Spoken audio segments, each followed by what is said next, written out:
ফুল এমন একটা জিনিস যে পৃথিবীতে যত দামি জিনিসই থাকুক না কেন এর সামনে সব কিছুই তুচ্ছ, তাই না? হ্যাঁ, আর পছন্দের মানুষ দেয় তাহলে তো সেটা বেশি স্পেশাল হয়, তাহলে তো সেটা আরও বেশি স্পেশাল হয়।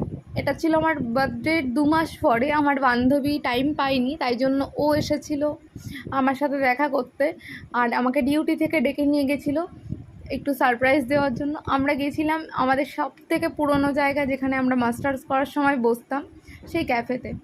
অনেক দিন পরে পুরনো জায়গা, পুরনো বান্ধবী, অনেক কিছু মনে পড়ছিল। আর এই দিনটা আমার কাছে ভীষণ স্পেশাল ছিল যে ওর সাথে অনেক দিন পর দেখা হয়েছে, আর ও আমার জন্য ভেবে সেটা নিয়ে এসেছে যেটা আমি সব থেকে বেশি পছন্দ করি, সেটা হচ্ছে ফুল। সেটা যে কোনো ফুলই হোক না কেন, ও নিয়ে এসেছিলো আমার জন্য রোজ। আর তারপরে আমরা একটুখানি বসেছিলাম, খুব কম টাইম আমরা বসেছিলাম, কিন্তু যেটুকু টাইম মানে বসেছিলাম না, সেটুকু টাইম কাজের প্রেশার